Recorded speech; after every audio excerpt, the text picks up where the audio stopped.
विद्या राजासु पूज्यते नहीं धनम अविद्या विहीनः पशु। विद्या को राजाओं के द्वारा पूजा जाता है, धन को नहीं। इसीलिए विद्या से विहीन व्यक्ति को पशु बताया गया है। राजा राष्ट्र कृतं पापं अराज्ञः पापं पुरोहित अभर्ता च स्त्री कृतं पापम अशिष्य पापम गुरुस्तथा। सरलार्थ, राज्य में जो जनता पाप करता है उसको राजा भोगता है।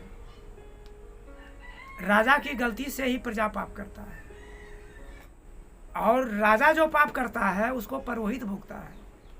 पुरोहित की गलती के कारण ही राजा पाप करता है। पुरोहित उसको समझा नहीं पाता है, तभी वो पाप करता है। स्त्री का पाप पति भोगता है। पति का कर्तव्य है स्त्री को उचित ढंग से देख रेख करना, भरण पोषण करना। शिष्य का पाप गुरु भोगता है। अगर गुरु सही ढंग से शिक्षा दीक्षा देगा तो शिष्य पाप नहीं करेगा। उद्धरवा जरा मनुष्याणां अबंधनं बाजिनं जरा अमैथुनं जरा स्त्रीणां अवस्त्राणां तापितो जरा। सरलार्थ, ज्यादा यात्रा करने पर मनुष्य बूढ़ा हो जाता है।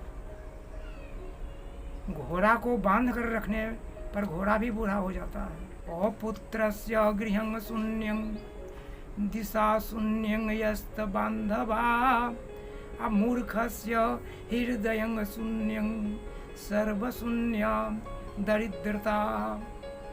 पुत्र के अभाव में घर सूना दिखाई पड़ता है। बांधव के अभाव में रास्ता शून्य दिखाई पड़ता है। मूर्ख का हृदय शून्य रहता है और दरिद्र का सर्वस्व शून्य होता है। उसको तो केवल पेट की ही चिंता लगी रहती है।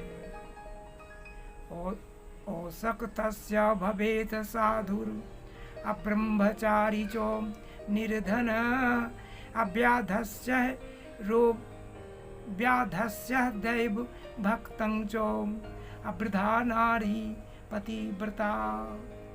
शक्तिहीन व्यक्ति साधु बन जाता है।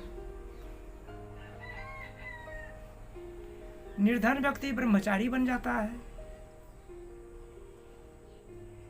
रोगी आदमी देवताओं का भक्त बनता है और वृद्ध स्त्री पतिव्रता बनती है। महाभारत के पृष्ठभूमि पर यक्ष अर्थात पांडु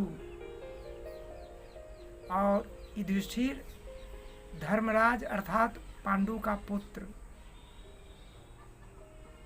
यक्ष युधिष्ठिर वार्ता के नाम से बहुत सारे यक्ष प्रश्न किए हैं और युधिष्ठिर उत्तर दिए हैं। पांडु ये देखना चाहता था कि मेरा बेटा युधिष्ठिर वास्तव में धर्मात्मा है कि नहीं। अंतिम 4 प्रश्न यक्ष ने युधिष्ठिर से किया था। वो प्रश्न कुछ विशेष अर्थ रखता है, इसीलिए उसका विवेचन मैं यहाँ कर रहा हूँ। कौन प्रसन्न है, क्या बात है, क्या रास्ता है और क्या आश्चर्य है। कौन प्रसन्न है? 24 घंटे के अंदर जो अपने घर में साग भी बनाकर खा लेता है और किसी का कर्ज उसके ऊपर नहीं है और किसी से गाढ़ी दुश्मनी नहीं है, तब वही प्रसन्न है, वही खुशी है। क्या आश्चर्य है। लोग देखते हैं कि रोज व्यक्ति जन्म लेता है और मरता भी है, लेकिन जो जीवित है वो अपना मन में ये बराबर सोचता है कि हम अभी नहीं मरेंगे, हम अभी बहुत दिन जिएंगे। इससे बढ़कर के और आश्चर्य क्या है? क्या रास्ता है? श्रुति विभिन्ना अस्मृतिश्चो भिन्ना नो एको मुनिर्यस्य वचः प्रमाणम महाजनहेन कतः सोपान्था। श्रुतियाँ विभिन्न है, स्मृतियाँ भी विभिन्न है, एक भी मुनि का वचन प्रमाणित नहीं है। इसलिए जिस रास्ते से विद्वान लोग, बुद्धिमान लोग चलते हैं वही रास्ता है। बात क्या है? ये संसार सागर रूपी कराह में, क्रोध रूपी तेल में, दिन रात रूपी कलछुल के द्वारा सभी प्राणियों को पका रहा है काल, समय।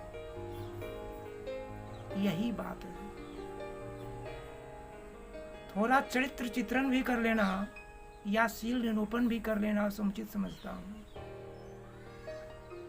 बोला है सत्यम शिवम सुंदरम अशीलम परम भूषणम। जो सत्य है वही कल्याण युक्त है और वही शिव भी है। शील जो है, चरित्र जो है, वह परम आभूषण है। वो कर्म और ज्ञान के योग से चरित्र का निर्माण होता है। जैसा हमारे पास ज्ञान है उसके अनुरूप अगर जो हम कर्म करें तो चरित्र का निर्माण करें। भाषा और भाव के योग से चरित्र का निर्माण होता है। जिसका जैसा भाव है उसका वैसा ही भाषा होगा। अन्यत्र विद्वान भी कहे हैं, wealth is lost, nothing is lost. If health is lost, something is lost. If character is lost, everything is lost. अगर धन चला गया तब कुछ नहीं गया, वो फिर हो जाएगा। अगर शरीर आपका घट रहा है तब कुछ घट रहा है, इसको रोकिए, बरकरार रखिए। और अगर चरित्र आपका चला गया तब सब चला गया। इसकी पूर्ति कभी किसी तरह से नहीं